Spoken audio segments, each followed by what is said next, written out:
physical needs of a person is met, there still seems to be something left. Like, what makes us feel good? Our emotions. How do we live? What is good? What is evil? And what explains this lingering feeling like everything in this universe is connected? Let's call that side of humanity spiritual. And the concern and search for that, spirituality. Take the spirituality of millions of people and combine it with history and stories and narratives and some politics and lived experiences and throw it all in a pot to simmer for a few thousand years. And out of that, you get a religion. Complete guide to spirituality and a community built around all things spiritual. To the spiritual people, that seems like a no-brainer as the superior choice. But the problem with that is it suffers with the same thing that all institutions suffer with: corruption. A tool to teach people how to live is a very powerful tool. And in wrong hands, a lot of destruction could happen. So maybe we cure the human condition with just logic and reasoning. But that's if we can agree on what's logical and reasonable. And then, can you look out at this world and all the people living in it and be sure that they primarily respond or even live by any kind of logical thought or reasoning?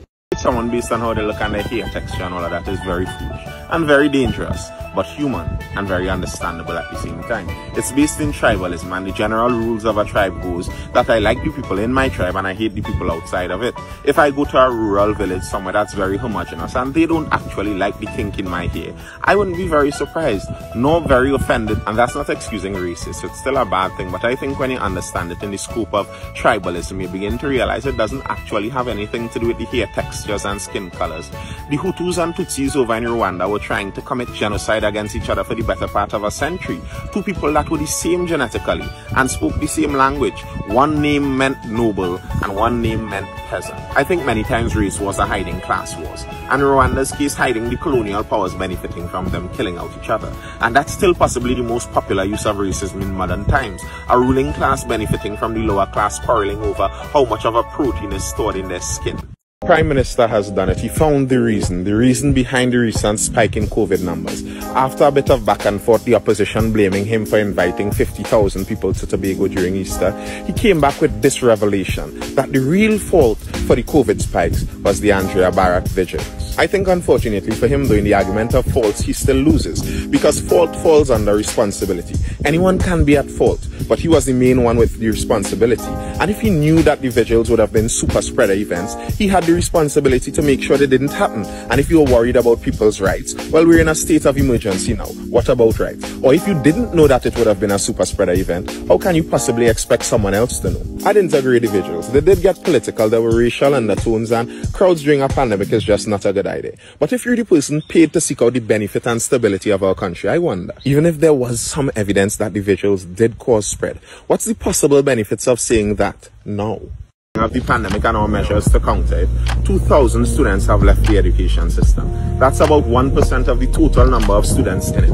Or 2 large schools, doors closed, no more students in them. And it's not just a matter of getting laptops and equipment and internet out to the students. There were a large number of students who only went to school because they were forced to and had to be dragged kicking and screaming into their classes. And strange enough, with a lot of these reluctant learners, 10 years down the road, they would look back and be very grateful for the extra push our structured education system gave them. Imagine if you were one such student, what would have happened if it was left up to you to sign in, stay in, and pay attention in your class? The sad truth is that the education system is the only escape some students have from what would have otherwise been their very unfortunate realities. In India right now, they're seeing a surge in the number of young girls being married off and the number of young boys being sent into hard labor and mischief. Keeping a child supervised, safe, and in a good learning atmosphere while at home is a luxury most people just cannot afford. Killing a person for killing a person because killing people is wrong doesn't seem to add up logically to me.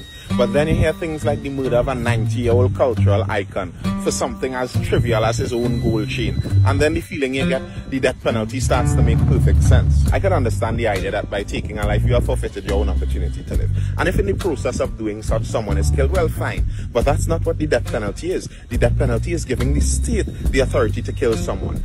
And at least in old times when the state and religion was one, they were operating under the moral authority of God. But are we really willing to give politicians, who we already admit are corrupt, the authority to kill people? This isn't even really about public safety, because it's not like it's a shoot-on-sight order for a fugitive on the run. It's after you have already caught him and caged him and he's no longer a threat, you're going to kill him. There haven't been any studies that prove the death penalty works, and I think if someone is in the mindset to kill, the choice between life in prison or death isn't going to change their mind. And either way, you can't do anything to them unless you catch them. Minister of Education was in a talk over on Twitter, and someone asked about sex education in our schools, a topic that brings up the very interesting question of, in our society, who is really responsible for teaching a child? Does the responsibility end with the parents, or is it with the village that it is supposed to take to raise this child?